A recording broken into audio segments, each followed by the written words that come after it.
नमस्ते बच्चों, my self Jaiswal sir. हम पढ़ रहे हैं class 9 mathematics chapter 4 linear equations in two variables. ना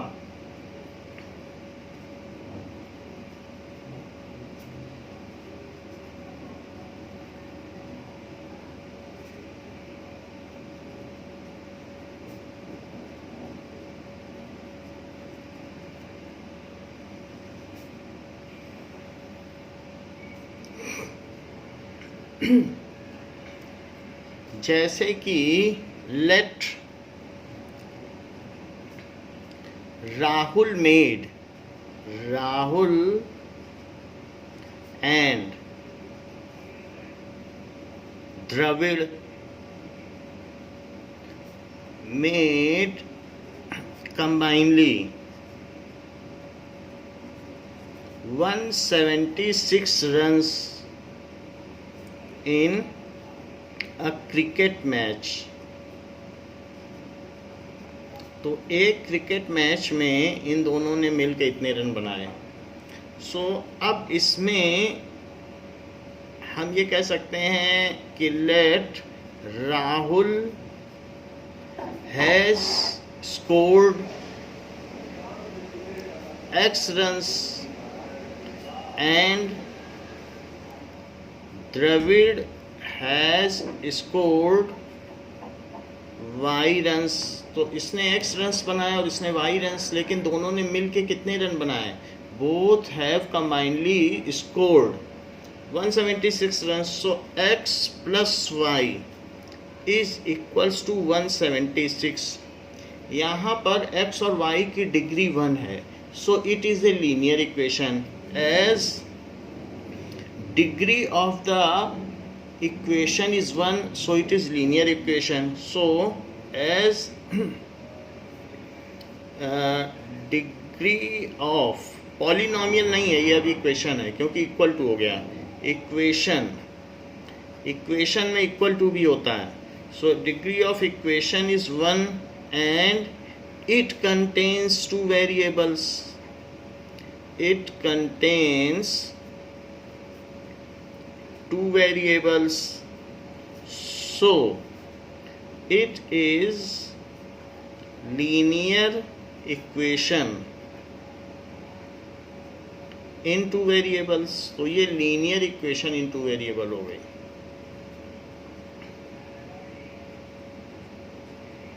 ऐसा है। अब एक और चीज देखें कि सीमा purchased few kg sugar, purchased few kg sugar and few kg flour. तो उसने कुछ आटा लिया और कुछ शुगर ली फ्रॉम ए प्रोविजन स्टोर।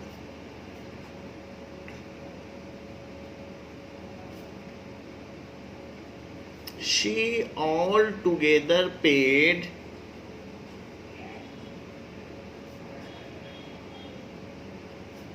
₹200 और उसने 200 रुपये पे कर दिए। So make a linear equation for the above statements in two variable।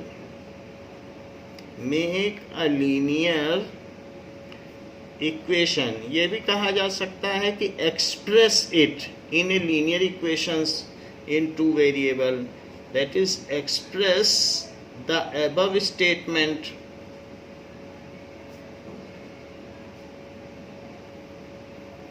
as linear equation।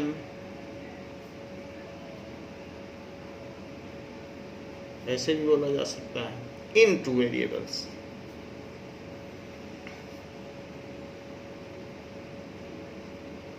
so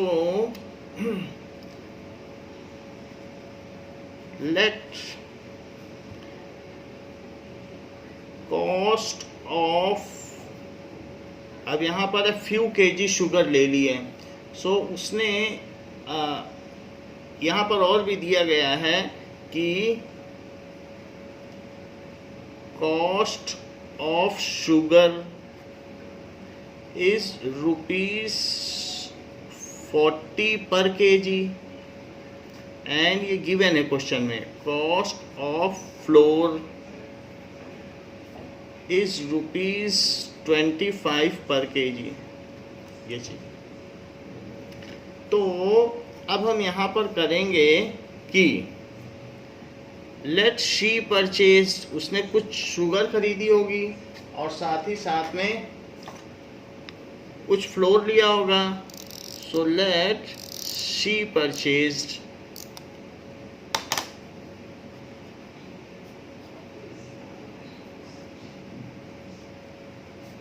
X kg sugar and Y kg flour, ऐसा उसने किया। नाउ अगर इसने ऐसा खरीदा है तो x kg शुगर 40 रुपए के हिसाब से कितने की हुई? 1 किलो शुगर 40 रुपीज़ की, 2 kilo sugar 2 into 40, 3 kg sugar 3 into 40, तो x kg शुगर कितने की हुई? So cost of x kg sugar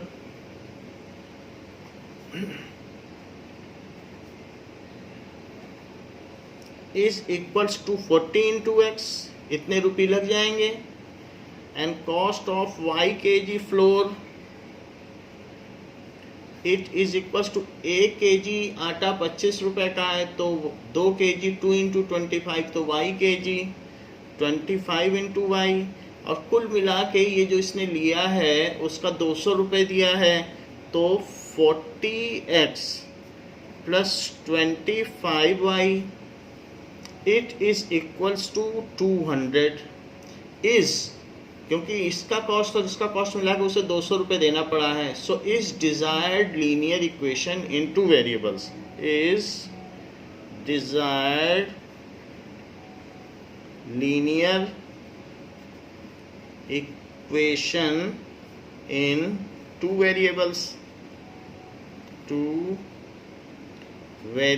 तो इस तरीके से ये हो गई। The standard form of linear equation in two variables is the standard form of linear equation in two variables. So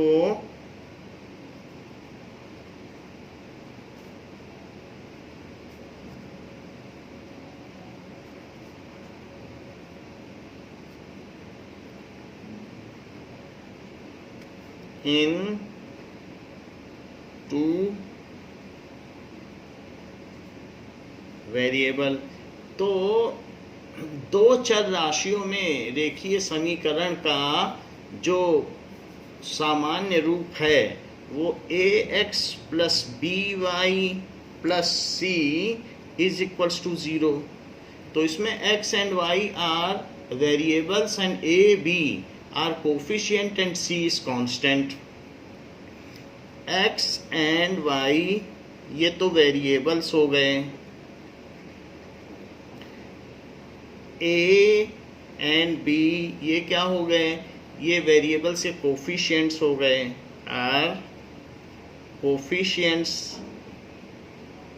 and c is constant, और c यहाँ पर कांस्टेंट हो गया। तो इस तरीके से ये एक स्टैंडर्ड फॉर्म हुई, फर्स्ट डिग्री की है।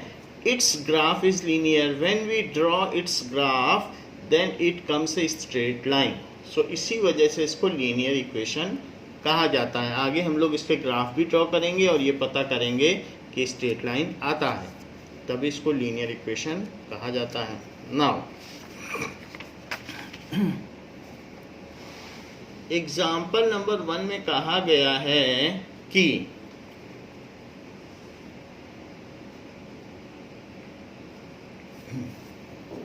Right each of the following equation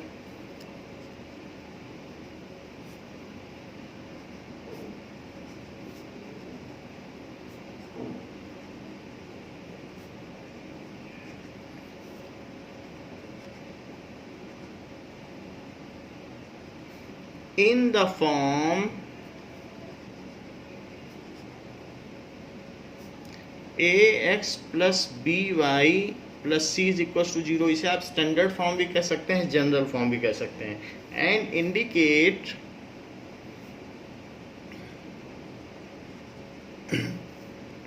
the values of a, b and c, a, b and c in each case। तो ये बात कही गई है। फर्स्ट पार्ट 1 बाई 1 हम लोग देखते हैं। फर्स्ट पार्ट में 2x plus 3y is equals to 4.37 है। तो अगर आपको इसको स्टैंडर्ड फॉर्म में लिखना है तो c इधर है लेफ्ट हैंड साइड में, आपको ये कांस्टेंट भी इधर लाना होगा। So 2x plus 3y minus 4.37 is equals to 0। Comparing it with ax plus by plus c is equals to 0। इसको इससे कंपेयर करो तो a2 आ गया, b3 आ गया और c क्या आ गया माइनस 4.37। कुछ भी होगा साइन के साथ लिखना है। अब प्लस साइन तो खैर ना लिखो तो भी चलता है, लेकिन निगेटिव साइन तो आपको लिखना ही पड़ेगा। सेकंड देखिए, x minus 4 is equals to √3y। Coefficients real हो सकते हैं, वो रेशनल और इरेशनल हो सकते हैं, जैसा कि पॉलिनोमियल में भी हुआ करता था। सो इसको हमें अब स्टैंडर्ड फॉर्म में लाना है। So x minus √3y, y को भी इधर ले लो और माइनस 4 को भी बगल में खिसका दो, उधर कुछ भी नहीं बचेगा। Comparing it with ax plus by plus c is equals to 0। आप 1 इंटू एक्स को x लिख सकते हैं। तो इस तरीके से जो इसका कोफिशिएंट है वो 1 है।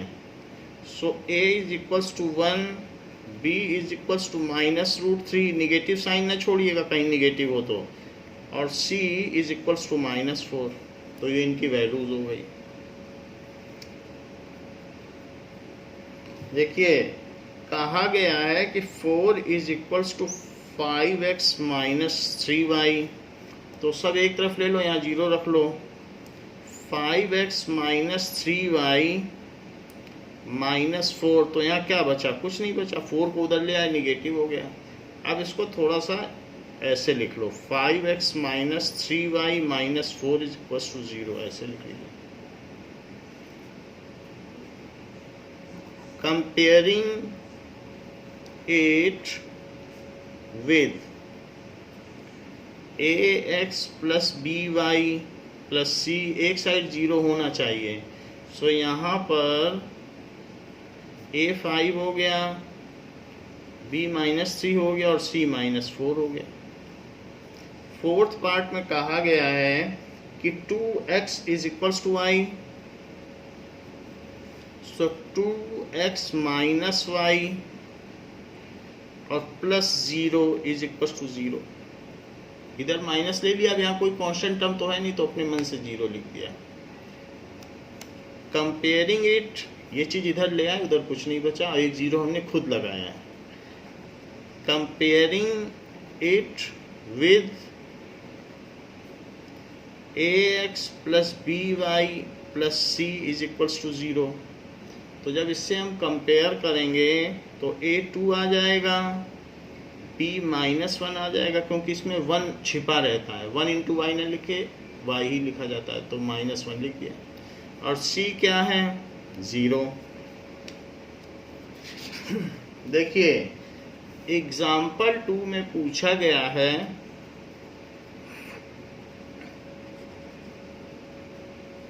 कि write each of the following as an equation in 2 variable। write each of the following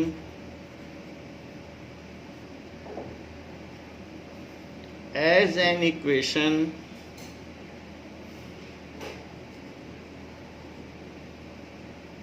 in two variables.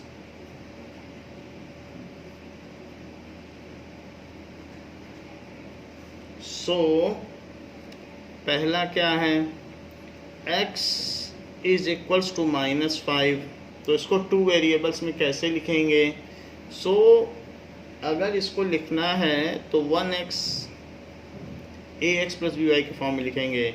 y तो है नहीं, तो 0 इंटू वाई, 5 को भी इधर ले आओ तो +5 is equals to 0 is the desired form in two variable, क्योंकि ax plus b y plus c is equals to 0, ये तो 0 है ही है, y है ही नहीं है।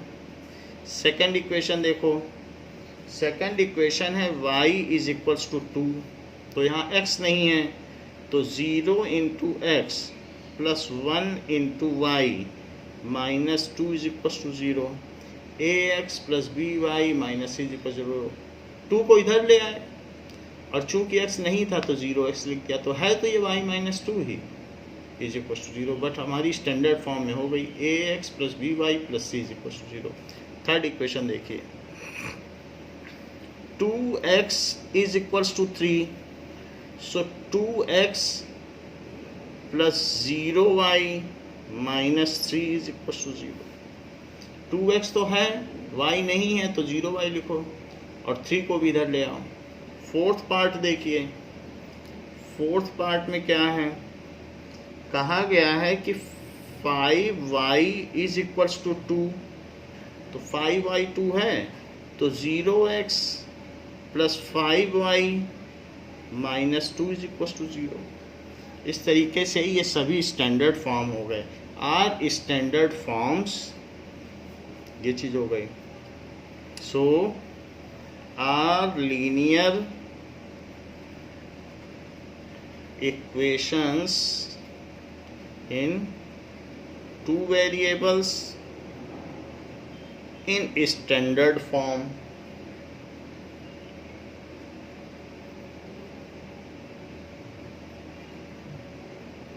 इस तरीके से हमने इसको कर दिया है। सेकंड, नाउ अब हम एक्सरसाइज 4.1 करेंगे। So exercise 4.1,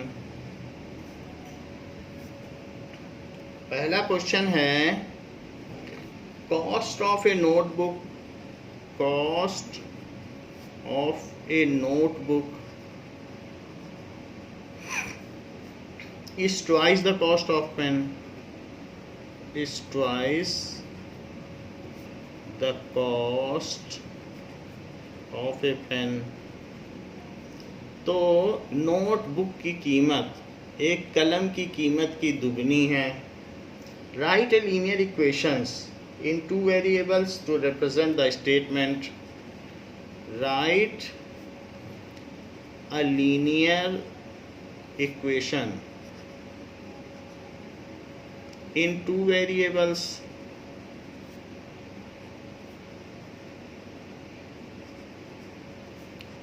to represent the statement।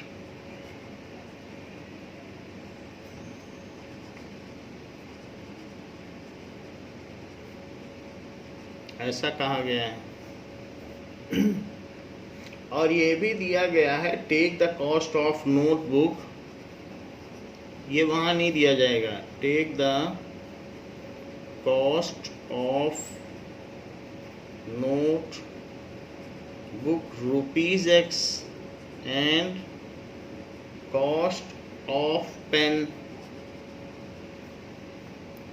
Is ₹Y।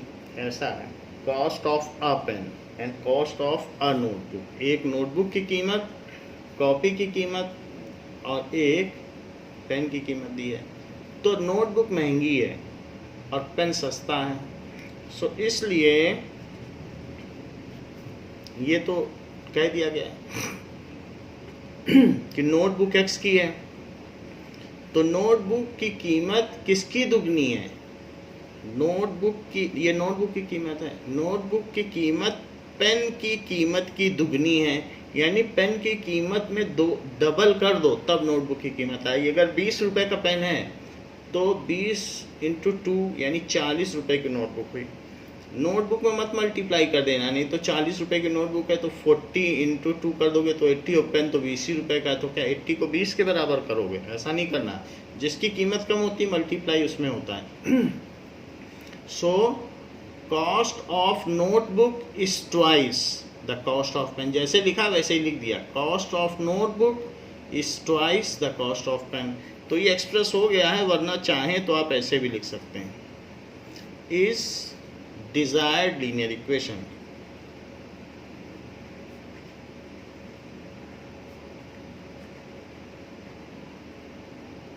ये चीज़ है।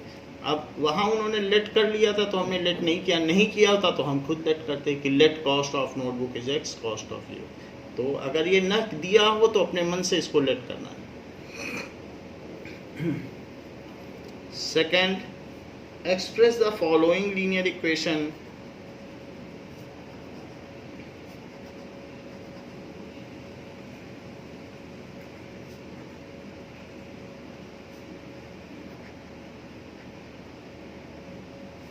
in form of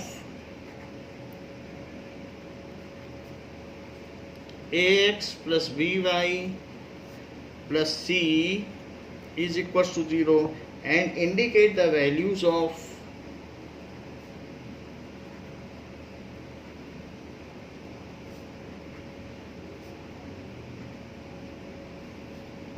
a, b, c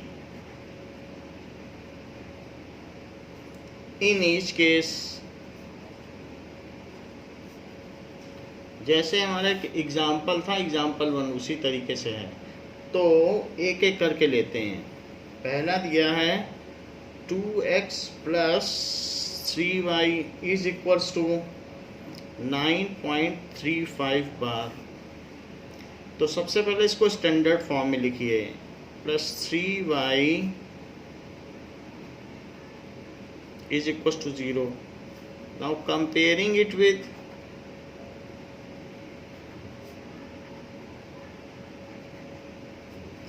ax plus by plus c is equals to 0. तो a की वैल्यू 2 और c की वैल्यू -9.35 आ गई। विद साइन लिखना है। फिर देखिए सेकंड पार्ट में है x minus y by 5 minus 10 is equal to 0, ऐसा दिया हुआ है। सो ये स्टैंडर्ड फॉर्म में ही है, इसको कंपेयर कर रहे हैं।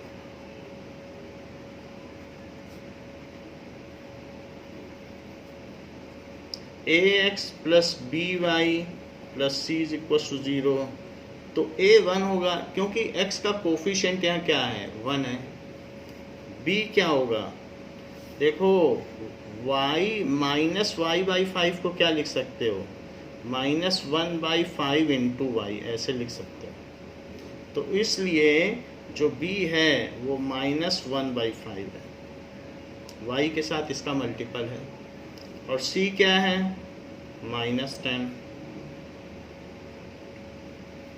-2x plus 3y is equals to 6।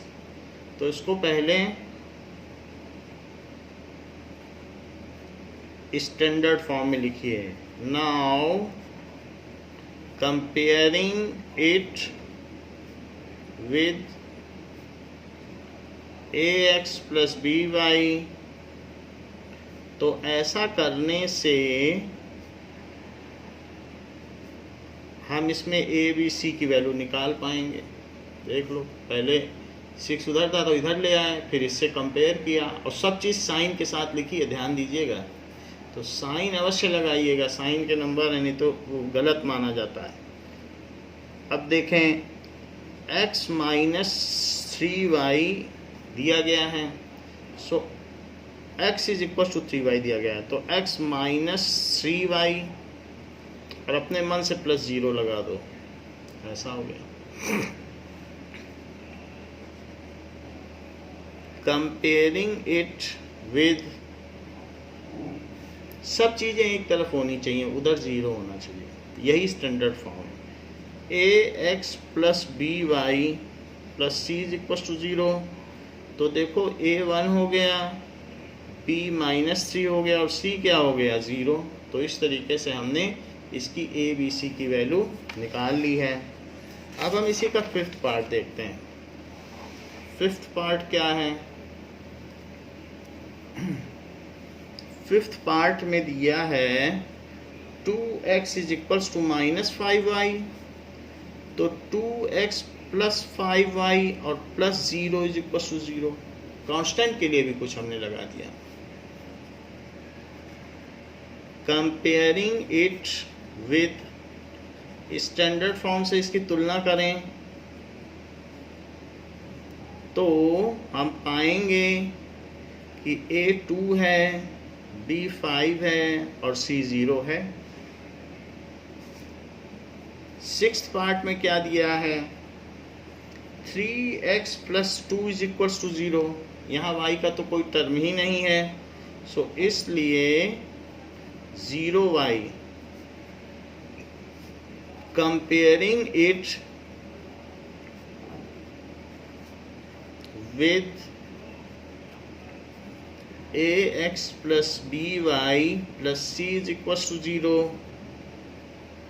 तो b 0 आ गया है, क्योंकि y तो था नहीं, तो y का कोफिशिएंट 0 है, तभी तो y 0 बना। सेवेंथ क्वेश्चन देखते हैं।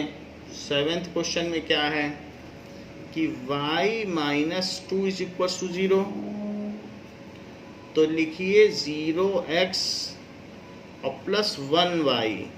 जब कुछ ना हो तो 1 लगाना है, और -2 इज इक्वल्स टू 0। और कंपेयरिंग इट विथ, इसकी तुलना करने पर ax plus by plus c is equal to 0। यहाँ 0x है, 0। तो a कितना हुआ? a हुआ 0, b कितना हुआ और c कितना हुआ? एट्थ क्वेश्चन देखिए, कहा गया है 5 इज इक्वल्स टू 2x। तो 5 इज इक्वल्स टू 2x है, तो 2x - 5 लिखो, यहाँ 0 रखो। अब 2x plus 0y - 5 is equals to 0। ये चीज़ इधर कर दी, 0 उधर कर दिया, एक ही बात है।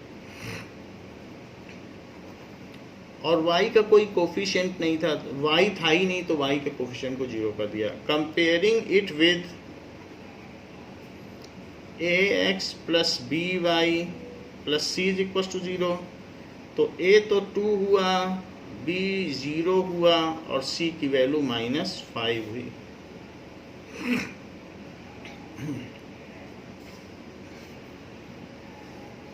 Solutions of linear equation. इस तरीके से 4.1 एक्सरसाइज ओवर हो गई। Solutions of a linear equation.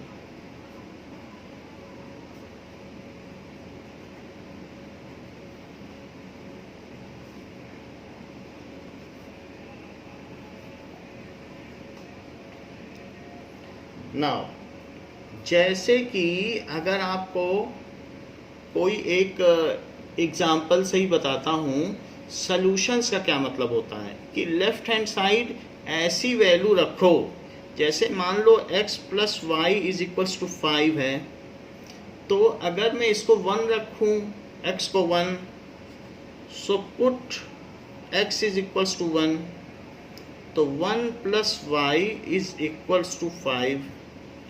तो y क्या हो जाएगा? 5 - 1, 1 उधर चला गया, तो y 4 हो गया। तो इस तरीके से x y क्या हुआ, जैसे कोऑर्डिनेट्स हम लिखते हैं ना कोऑर्डिनेट ज्योमेट्री में, इज इक्वल्स टू 1 4। ऐसे ब्रैकेट भी लगाना है, ये पैरेंथेसिस। तो 1 और 4 है, तो क्या 1 + 4 5 हो जाएगा, तो left hand side right hand side के इक्वल हो गई। तो इस तरीके से हम देखते हैं, हम इसको वेरीफाई भी कर सकते हैं, वेरिफिकेशन। सो वेरिफिकेशन कैसे करें, वेरिफिकेशन x + y = 5। अपने मन से आप कोई भी वैल्यू रख सकते हो, 1 2 3 4 जो मर्जी सो रखो, 10 20 30 कुछ भी रखो, आप स्वतंत्र हैं। इनफाइनाइट नंबर ऑफ x रख सकते हो, उसके हिसाब से y आ जाएगा, क्योंकि y तो यहाँ रखते ही, जैसे ही x रखोगे y आ जाएगा। तो इसके इनफाइनाइट नंबर ऑफ सॉल्यूशंस हैं। तो अब x की जगह 1 रखो और y की जगह 4 रखो, तो 5, तो left hand side right hand side के इक्वल हो गई, हैंस वेरीफाइड, इसलिए आपका सोल्यूशन सही है। तो इस तरीके से हमने एक वैल्यू रखी और पा लिया। तो केवल एक ही नहीं रख सकते हैं, x + y = 5 में आप कई वैल्यू भी रख सकते हैं। जैसे कि x + y = 5, तो कोई आपका साथी बोल देगा इसमें 2 3 रख दो, तो 2 + 3 5 हो जाएगा। अब कोई ये भी बोल सकता है 0 + 5 रख दो, 0 और 5, तो भी सही है। तो जो आपके साथी ऐसा बोल रहे हैं कि 2 3 रख दो, यानी x2 और y3, और देखो दोनों का एडिशन 5 है, तो वो सही बोल रहा है। अभी थोड़ी देर पहले हमने देखा था कि 1 4 रखने से भी सही आ गया था। कोई साथी आपका ये भी बोल सकता है कि 0 5 डाल दो तब भी, तो दोनों का सम वही है, उसकी भी बात मान लेना। कोई अगर ये कह दे कि x को 3 डालो और y को 2, तो वो भी सही है, क्योंकि तब भी तो उनका सम 5 है। और कोई अगर आपका साथी कह दे कि x को 5 डालना और y को 0, यहाँ पर x को 0 और y को 5 है, जबकि x को 5, तो भी सही है। कोई ये कह दे कि 4 और 1 डाल दो, तो भी सही है। अच्छा, एक नया साथी आया, वो कहता है x को 6 डालो और y को -1, क्या उसकी बात गलत है? नहीं, वो भी सही है, क्योंकि दोनों को ऐड करोगे 5 है। एक और साथी आ गया, वो कहता है 7 और -2 डालो, तो क्या वो गलत है? बिल्कुल नहीं। इसके तो इनफाइनाइट सोल्यूशन हो सकते हैं। और कोई अगर कह दे कि 10 डाल दो x को और y को -5, तो उसकी भी बात सही मानी जाएगी। सो linear equations has infinite number of solutions, बहुत सॉल्यूशंस हो सकते हैं। सो linear equation has infinite number of solutions. और अगर यही सारे पॉइंट अगर एक ग्राफ में प्लॉट करो, इनसे होने के से एक सीधी लाइन जाएगी, सारे पॉइंट अगर मैं ले लूं, तो आप ये देखेंगे कि ये सारे पॉइंट लेने पर, क्योंकि ये सब इसको सेटिस्फाई कर रहे हैं, तो मैं यही पॉइंट ले लूं तो ये सब इसको सेटिस्फाई कर रहे हैं और सब के सब एक ही लाइन से गुजरेंगे। जैसे मैं आपको दिखा दूं, ये हमने ग्राफ पेपर ले लिया और ग्राफ पेपर में अब ये देखिए,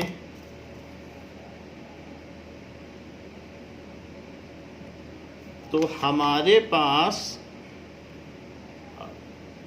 ऐसी चीज है,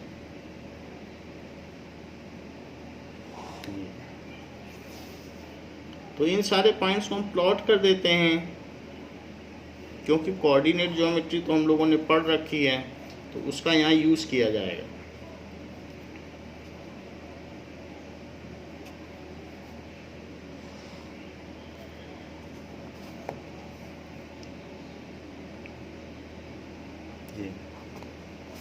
Now,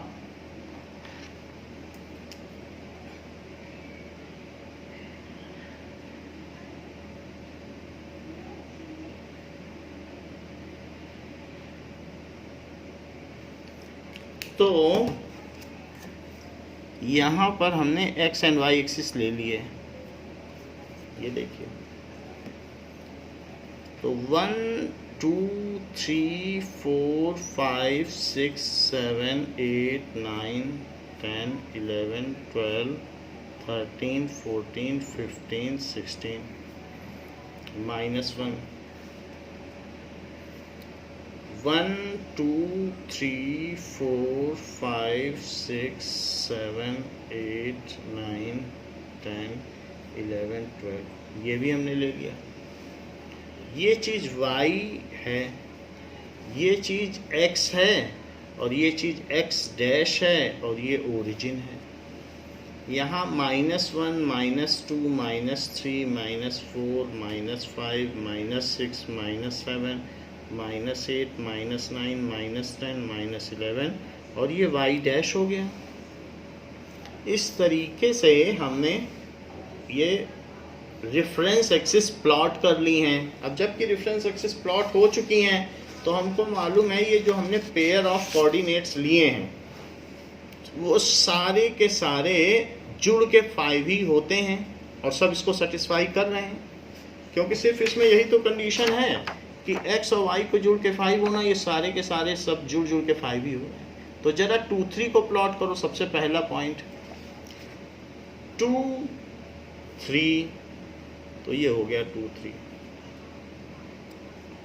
सो दिस इज 2, 3। फिर 1, 4 को प्लॉट करो। 1, 4, तो ये पॉइंट क्या हो गया 1, 4।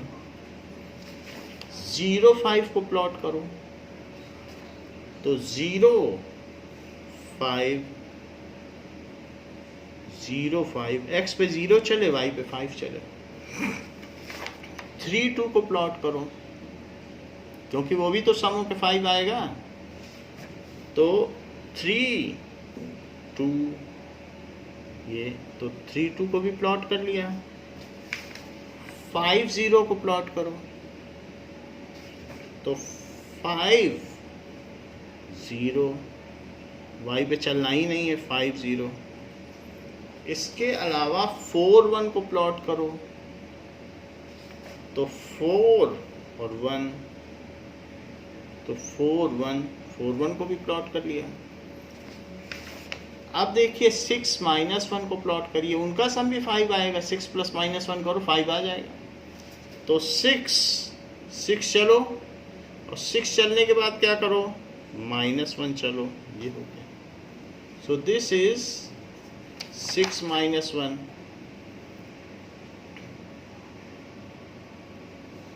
ये हो गया।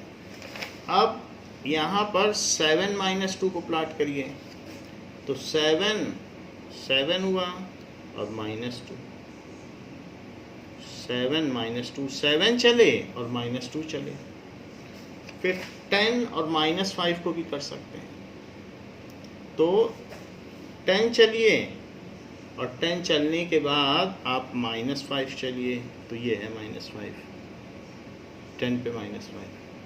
सो 10 और -5, ये हमने बहुत सारे पॉइंट प्लॉट कर लिए। अगर हम इन सबको मिलाएंगे तो क्या ये एक ही लाइन में पढ़ेंगे? ज़रा चेक तो करें। अगर पढ़ेंगे तो फिर हम कह सकते हैं कि हाँ भाई लीनियर इक्वेशन का ग्राफ एक लाइन होता है। सो लेट अस प्लॉट ए लाइन।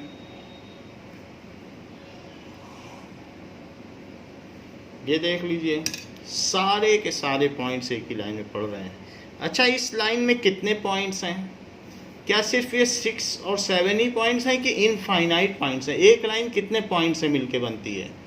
एक लाइन जितने पॉइंट से मिलके बनती है वो सब उस लाइन के सोल्यूशन है। इनफाइनाइट पॉइंट से बनती है, और वो भी लाइन जो होती है it can be extended on both side up to infinity, दोनों तरफ इन्फिनिटी तक भी जाती है। तो एक लाइन के कितने सोल्यूशन हो सकते हैं? इनफाइनाइट नंबर ऑफ सोल्यूशन, क्योंकि हर पॉइंट पे एक सोल्यूशन है। इस लाइन का हर पॉइंट एक सोल्यूशन है। हमने तो 4-6 ही निकाले, लोग निकालने वाले तो लाखों निकाल लें, इसी लाइन करोड़ों निकाल लें, क्योंकि एक लाइन पे तो बहुत सारे पॉइंट होते हैं।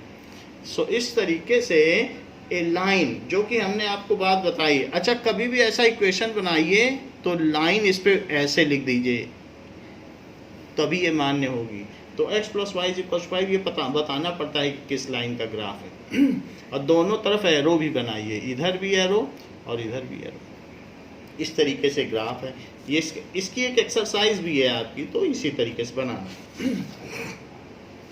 अब जरा देखो, तो हम ये जान चुके हैं कि a linear equation has infinite number of solution because line is made up of infinite points, as line is made of infinite number of points,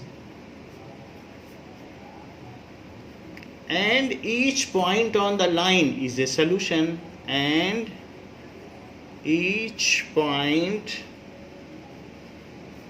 on the line is a solution. तो इस तरीके से किसी भी रेखीय समीकरण के अनंत हल होते हैं। इस चीज को हम एग्जाम्पल 3 से देखें। एग्जाम्पल 3 कहता है find 4 different solution, find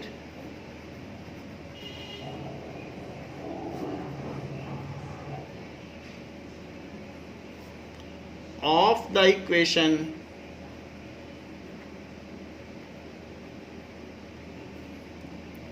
x plus 2y is equals to 6। इसके 4 सॉल्यूशन निकालने।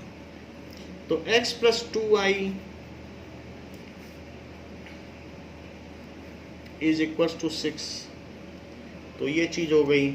अब आप x की वैल्यू डालते जाइए और y निकालते जाइए, ऐसा हो सकता है। या ये भी कह सकते हैं y को x के टर्म्स में एक्सप्रेस कर लें, 2y यहीं रहने दें और 6 माइनस x कर लें, x उधर चला गया। अब सिर्फ y लिखें तो 2 नीचे चला जाएगा, ये चीज़ हो गई। है वही चीज़, लेकिन हमें इसमें x y निकालने में आसानी होगी। x को उधर ले गया तो y is expressed in terms of x। इसको क्या लिखते हैं? y is expressed in terms of x। y को हमने x के टर्म्स में एक्सप्रेस कर दिया। अब x की वैल्यू डालेंगे और y निकालेंगे। x एक इंडिपेंडेंट वेरिएबल है क्योंकि उसकी वैल्यू डाली जा सकती है और उसके आधार पर y आएगा, तो y एक डिपेंडेंट वेरिएबल है।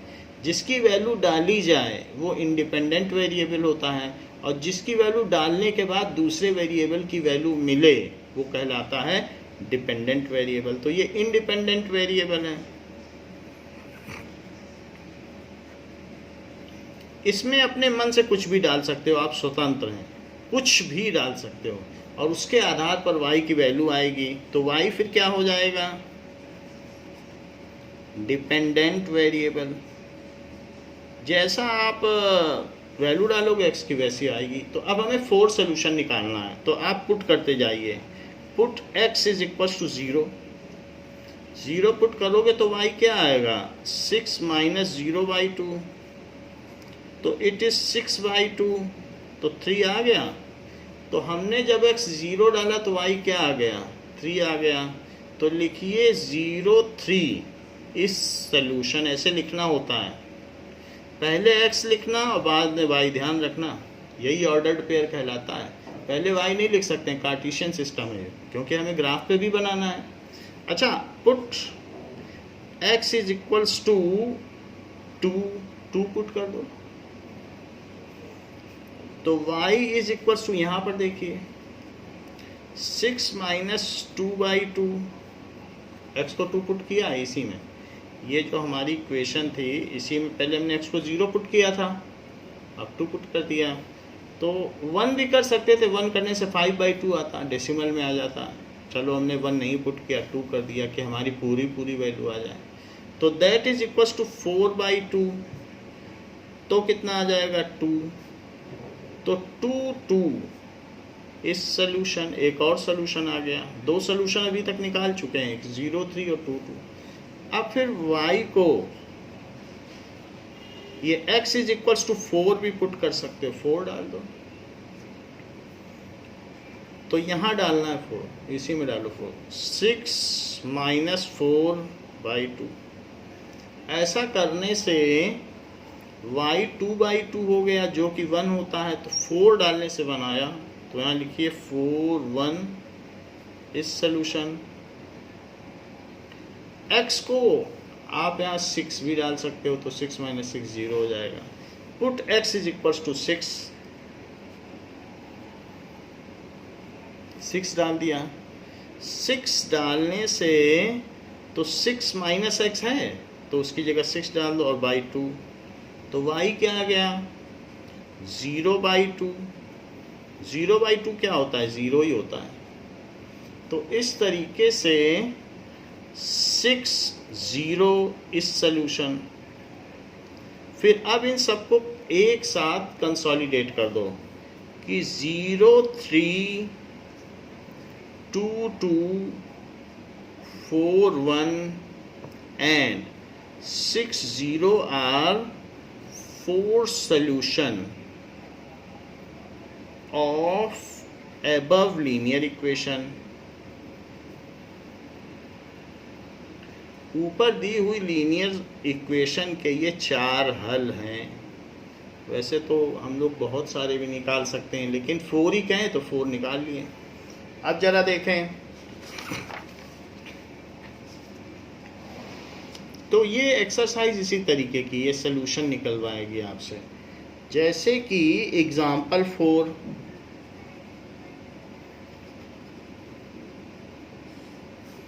find two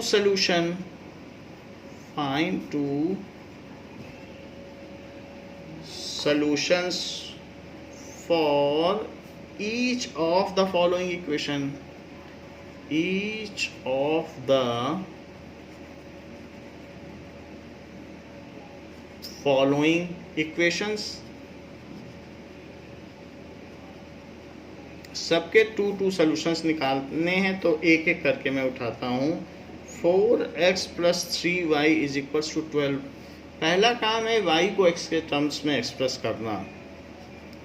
तो 12 - 4x, y बिल्कुल फ्री हो और y एक तरफ हो। सो 12 - 4x/3। जब कोई चीज़ प्रोडक्ट में होती है तो दूसरी तरफ डिवीजन में हो जाती है, और कोई चीज़ एडिशन में है तो सब्ट्रैक्शन में हो जाती है। तो यहाँ प्रोडक्ट में तो नीचे चली गई। x को अगर 0 रखोगे तो 12 और 3 कट जाएंगे। Put x = 0। सो 12 - 4 × 0/3, 0 पुट कर दिया। तो y = 12/3, क्योंकि 4 × 0 क्या होता है? 0 ही तो होगा। सो y क्या हो जाएगा? y = 4। तो 0 4 इस सॉल्यूशन। x को अब क्या रखो? x को 1 रख दो। 1 रखने से 12 - 4 8 आ जाएगा, 8 नहीं कटेगा। और कुछ सोचो, अगर यहाँ पर अगर हम 3 रख दें, 3 रख दो तो 12 - 12 कट जाएगा। वैसे ऐसा नहीं है कि आप रख दोगे तो गलत हो जाएगा, आप फ्रैक्शन में भी रख सकते हो, वो भी चलता है। कोई ये नहीं है कि आपने फ्रैक्शन में निकाल दिया तो गलत हो जाएगा। Everything runs. सो 12। लेकिन आगे हमें चल के ग्राफ प्लॉट करने हैं, तो क्यों ना हम अभी से सीख लें कि हमारे पास इंटीग्रल वैल्यूज़ हो तो अच्छा रहेगा। यहाँ पे तो कुछ भी गलत नहीं होगा। सो पुट x = 3। तो ज़रा देखो, 12 - 4 × 3/3। तो 3 रखने से ऊपर 12 - 12 हो गया। तो बताओ 12 - 12/3 को क्या कह सकते हो? 0/3 कह सकते हो। तो 0/3 तो 0 होता है। तो 3 0 इस सॉल्यूशन। तो हमने इंटीग्रल वैल्यू प्रिफर की है। मान लो आगे ग्राफ बनाना हो तो हम फिर आसानी से बना सकते हैं, वरना तो 2 भी डाल सकते हो, कुछ भी डाल सकते हो, जो आएगा वही सॉल्यूशन है और वो सही भी है। अब सेकंड पार्ट पे आते हैं। सेकंड पार्ट क्या कहता है? 2x + 3y = 0। y को वहीं रहने दो, बाकी सब चीज़ दूसरी तरफ ले जाओ। तो y क्या हो गया? 3। Put x = 0। तो -2 × 0/3। तो y क्या हो गया? 0/3। तो 0। तो 0 0 इस सॉल्यूशन। एक बात ध्यान दीजिएगा, जिसमें कांस्टेंट टर्म ना हो वो ओरिजिन से जाएगा। अलग से होती है ना कांस्टेंट टर्म, तो वो ना हो, सिर्फ वेरिएबल वाली टर्म्स हो तो वो हमेशा ओरिजिन से जाएगी। Put x is equals to 3 क्यों रख रहा हूँ? क्योंकि 3 से 3 कट जाएगा, हमें इंटीजर मिल जाएंगे। So y is equals to -2 into 3/3 इसी इक्वेशन में डाला है। ये वाली हमारी इक्वेशन बन गई है, अब इसी में डालेंगे सब कुछ। तो इसलिए 3 से 3 कट भी गया और -2 आ गया, तो 3 - 2 इज सोल्यूशन। तो इसके 2 सोल्यूशन हो गए। लास्ट में चाहे तो कंसोलिडेटेड स्टेटमेंट लिख सकते हैं, this and this are its solutions.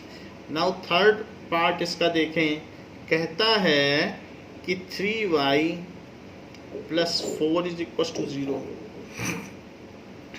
तो y क्या हो गया? 3y लिखो, 3y इज इक्वल टू -4, वो उधर चला गया। और y क्या हो गया?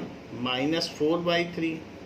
अब चूंकि यहाँ x की कोई टर्म है नहीं, तो अगर आप चाहें तो जब है ही नहीं तो आपका लिखने का कोई फ़ायदा नहीं है। आप चाहें तो यहाँ पर 0x लिख सकते हैं, क्योंकि x की कोई टर्म ही नहीं। तो जब 0x उधर जाएगा तो क्या होगा अगले स्टेप में? तो इससे क्या हो जाएगा बताओ? 3y is equal to -4 - 0x, ऐसे भी लिख सकते हो। जो है वो कोई उसका मतलब नहीं है 0x का, लेकिन मैं उधर ले जा सकता हूँ। तो y क्या हो गया? -4 - 0x और /3 हो गया। देखा जाए तो x की कुछ भी वैल्यू रखो, कोई फर्क ही नहीं पड़ेगा, क्योंकि वो 0 से मल्टीप्लाई होकर 0 ही हो जाएगा। तो अंत में y जो है वो 4/3 ही आएगा, क्योंकि x की किसी भी वैल्यू डालने से यहाँ x का कुछ इफेक्ट नहीं आने वाला है, 0 से 0 बना देगा, मल्टीप्लाई में है। तो अब हम क्या करेंगे कि put x is equals to 1 रख दो। तो y क्या होगा? -4 - 0 इंटू 1/3। तो 0 इंटू 1 तो 0 ही है, तो y क्या आ जाएगा? -4/3। तो 1, -4/3 is its solution. So 1,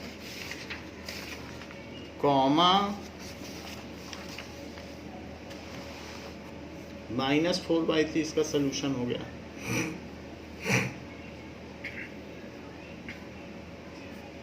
is solution. हर हाल में आपका जो सोल्यूशन आएगा उसमें y यही रहेगा, x चाहे कुछ भी हो जाए, क्योंकि y यही है। 2 डाल के देख लो, इसी में 2 डाल। तो x is equals to 2। So x is equals to 2 डाल दीजिए, इसी में डालिए। तो डाल के देखेंगे तो क्या होगा? y is equals to -4 - 0 into 2/3। However, it plays no role because 0 into 2 is again 0. So y is equals to -4/3. तो इसलिए 2 and -4/3 is other solution. तो इस तरीके से हमने इस इक्वेशन का एक सोल्यूशन निकाल लिया कि so there are 2 solutions. निकालने के लिए बहुत सारे सॉल्यूशंस निकाले जा सकते हैं। नाउ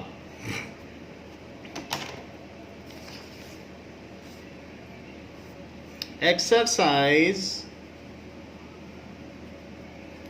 4.2 एक्सरसाइज क्या कहती है?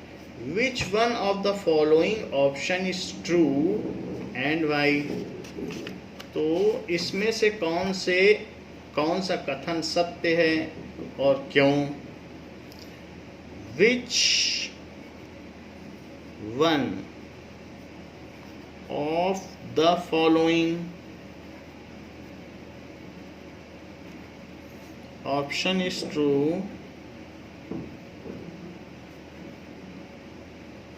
And Y.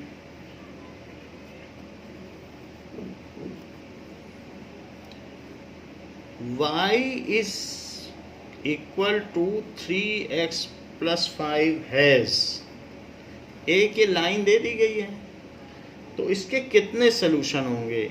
यूनिक सोल्यूशन होगा, सिर्फ एक ही सोल्यूशन होगा,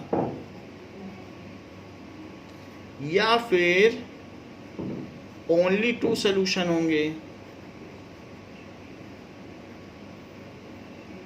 या फिर इनफाइनाइटली मैनी सोल्यूशंस होंगे?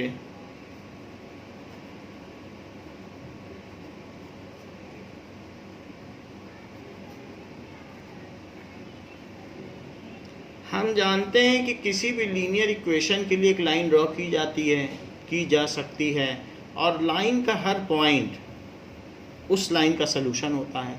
तो और लाइन पे कितने पॉइंट्स होते हैं? बहुत सारे, इनफाइनाइट, उसका कोई अंत नहीं है, क्योंकि लाइन का ही कोई अंत नहीं है। लाइन की कोई लेंथ नहीं होती है, लाइन सेगमेंट की लेंथ होती है, लाइन की नहीं होती है। Line extend infinitely on both side. तो इस तरीके से जब लाइन पे बहुत सारे पॉइंट्स हैं तो वो सारे के सारे पॉइंट्स तो उसके सोल्यूशन हुए। So third option is correct. Right 4 solution for each of the following equation. Write 4 solutions for each of the following equations. तो पहली चीज कही गई है कि 2x plus y is equals to 7। इसके 4 सोल्यूशन निकालने हैं। y को एक तरफ रख लो, बाकी सब चीज़ें दूसरी तरफ ले जाओ, y को बिल्कुल फ्री कर लो। अब x रखते जाओ। x is equals to 0, 7 minus 2 into 0, तो 7, क्योंकि 2 इंटू 0 तो 0 ही हो गया, तो 0 7। हमेशा x की वैल्यू पहले और y की बाद में। इस सॉल्यूशन, अब देखें, x को 1 रखो, इसी में रखना है, ये हमने बना ली है। तो y is equals to 7 minus 2 into 1, तो y is equals to 7 minus 2 जो कि 5 है, तो 1 5 इस सॉल्यूशन। x को 2 रखो, इसी में रखिए, y is equals to 7 minus 2 into 2, तो y इज 7 माइनस 4 जो कि 3 है। सो 2 3 इस सॉल्यूशन। 2 3 आ गया, इसी में डालते जाओ। 2 डालना, देखो 2 डालने के बाद 2 इंटू 2 हो गया, और 7 में से 4 चला गया। x को 3 डाल दो,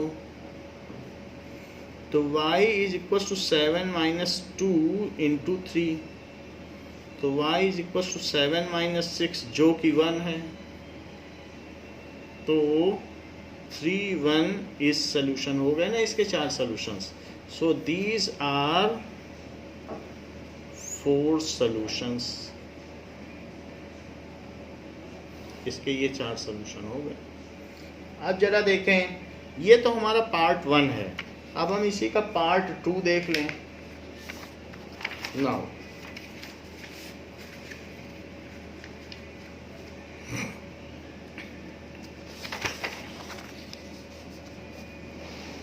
पार्ट 2 क्या है? पार्ट 2 है pi x plus y is equals to 9। y को फ्री कर लो, 9 माइनस पाई एक्स को उधर ले जाओ। अब x पुट करते जाओ, 0 पुट करो।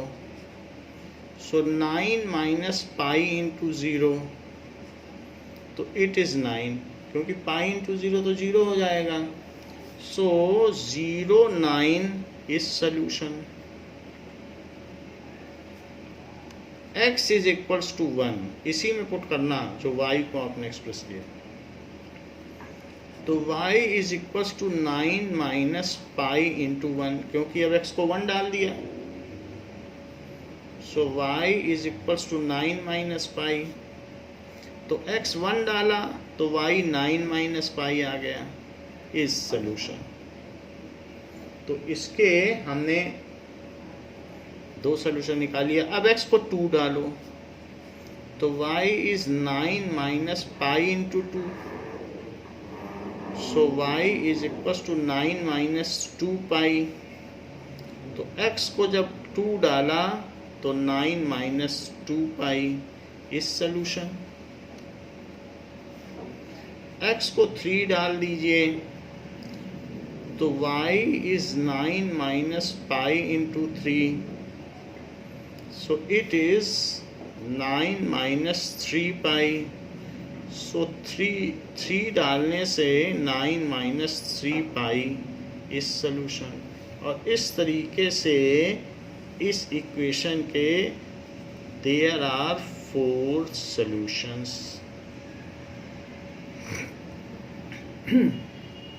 देखो 0 और ये सारे डाल दिए थे, 4 सॉल्यूशन आ गए. अब हम देखते हैं इसी का थर्ड पार्ट. तो थर्ड पार्ट क्या कहता है, x is equals to 4y. तो y क्या हो गया, 4 इसके नीचे ले आओ, x बाई 4. तो y is equals to x by 4 हो गया. अब x को 0 पुट करो तो y क्या होगा, 0 बाई 4 जो कि 0 है. तो 0 0 इस सॉल्यूशन. x को 0 पुट कर दिया, x को आप 4 पुट कर सकते हो. तो y is equals to 4 by 4 is equals to 1. तो 4 1 इस सॉल्यूशन. x को 8 पुट कर सकते हो. तो y is equals to 8 by 4 2. तो 8 2 इस सॉल्यूशन. 2 भी पुट कर सकते हो, 0.5 को भी प्लॉट किया जा सकता है ग्राफ पे. सो x इज इक्वल्स टू 2.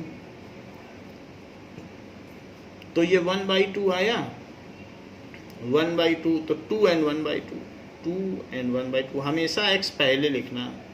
तो ये जो 4 चीज़ें आ गई हैं, दीज आर 4 सॉल्यूशंस. तो इस तरीके से ये इसके 4 सॉल्यूशंस हो गए. अब देखिए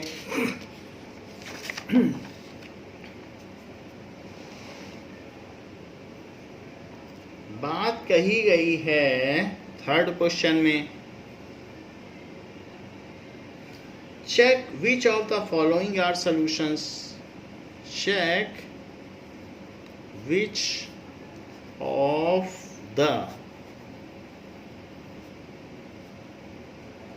following are solutions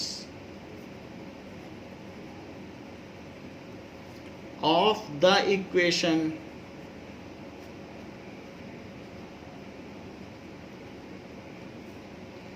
x minus 2y is equals to 4 and which are not.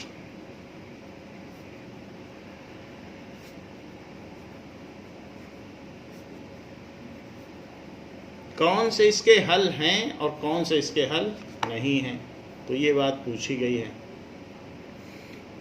तो हमारे पास ये चीज़ दी गई है और पॉइंट्स दिए गए हैं. तो पहला पॉइंट है 0 2. तो चेक करें क्या ये इसका सॉल्यूशन है. So x minus 2y is equals to 4. 0 2 हमको दिया गया है. तो x की जगह 0 डालो और y की जगह 2 डालो. देखो x की जगह 0, y की जगह 2. तो 0 माइनस 4 इज इक्वल्स टू 4. तो minus 4 is equals to 4 is false. ऐसा नहीं होता है क्योंकि उल्टा घटा रहे हैं. तो जब दो चीज़ों का सब्ट्रैक्शन होता है तो बड़े वाले का साइन हमेशा रहता है. तो बड़ा तो 4 है ना, तो उसी का. तो जब ये फॉल्स है so 0 2 is not its solution. 0 2 is not its solution. True आ जाएगा तब सॉल्यूशन होगा. जब LHS RHS के इक्वल आ जाएगा तब सॉल्यूशन होगा. सेकंड पॉइंट देखो, सेकंड पॉइंट कौन सा दिया है, 2 0. तो इसी में पुट करो. यही हमारा मास्टर इक्वेशन है, ये जो दी गई है यही है, इसी में डालना है सब. तो 2 डालिए और 2 into 0. So 2 minus 0 is 4. So 2 is equals to 4 is false, ये झूठ है। So 2 0 is not the solution, वो अभी उपरोक्त रेखीय समीकरण का हल नहीं है। थर्ड 4 0 इसी में डालो, इस इक्वेशन को पहले लिखो और फिर इसमें डालो। So x minus 2y is equals to 4, तो 4 minus 2 into 0 is equals to 4, तो 4 is equals to 4 is true, यह सत्य है। इस पॉइंट को डालने से ये इक्वेशन सेटिस्फाई हो जा रही है। तो जो सेटिस्फाई हो जाए समझो वो लाइन पे पढ़ रही है, तो ये जब ये इसका ग्राफ बनाएंगे तो 4 0 इसी लाइन पे पढ़ेगा। ये सारे पॉइंट नहीं पढ़ेंगे इस लाइन पे, क्योंकि इससे ये सेटिस्फाई ही नहीं हो रहा है। लाइन के हर पॉइंट लाइन को सेटिस्फाई करेंगे, वो पॉइंट अगर डालोगे तो सही सही आएगा। तो 4 0 इज इट्स सॉल्यूशन। फोर्थ √2 और 4√2, ये ऐसे कहा गया। फिर से ये इक्वेशन लिखिए, x minus 2y is equal to 4, x की जगह √2 डालिए, minus 2 into 4√2 is equal to 4, ऐसा हो गया।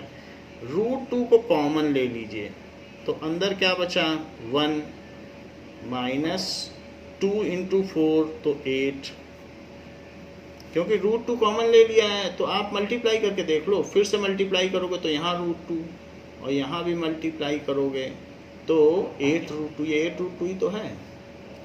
तो √2 into minus 7 is equals to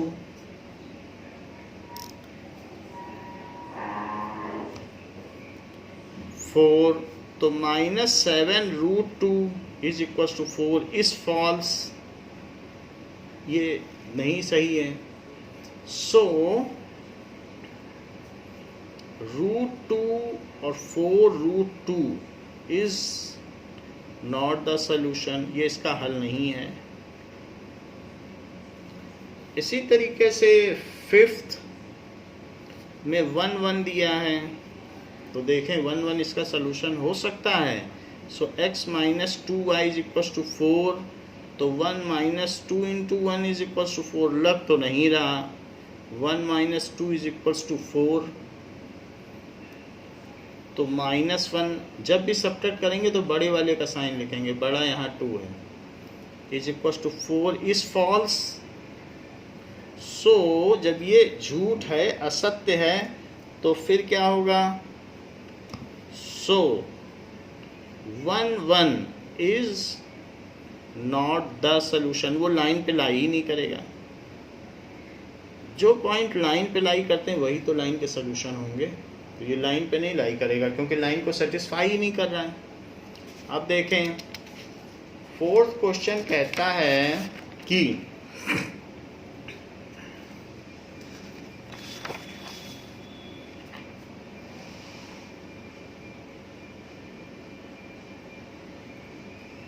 तो फोर्थ क्वेश्चन में ये कहा गया है कि फाइंड द वैल्यू ऑफ के, find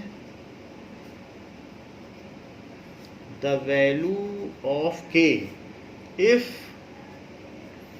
x is equals to 2, y is equals to 1 is the solution, is the solution of equation। अगर वो इस इक्वेशन का सलूशन है, कौन सी equation? 2x plus 3y is equals to K, इसका solution अगर है तो k की वैल्यू ज्ञात करो। तो हम ये वैल्यू डाल देंगे और हम जानते हैं कि इसका सलूशन है और ये सेटिस्फाई भी करेगी। So 2x plus 3y is equals to k, put 2 1 डाल दीजिए क्योंकि 2 1 इसका सलूशन है। सो 2 इंटू 2 और plus 3 into 1 is equals to k. So 4 plus 3 is equals to k. So k is equals to 7 is the desired value, यही answer है।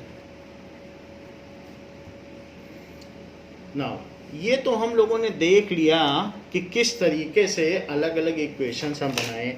अब हम नेक्स्ट क्लास में देखेंगे कि लीनियर इक्वेशंस के ग्राफ कैसे बनते हैं। जैसे एक ग्राफ हमने आपको बनाकर दिखाया, तो उसी तरीके से हम देखेंगे लीनियर इक्वेशंस के ग्राफ कैसे बनते हैं। तो बच्चों इस क्लास के लिए इतना ही, इसके आगे आपको नेक्स्ट क्लास में बताया जाएगा। थैंक यू बच्चों।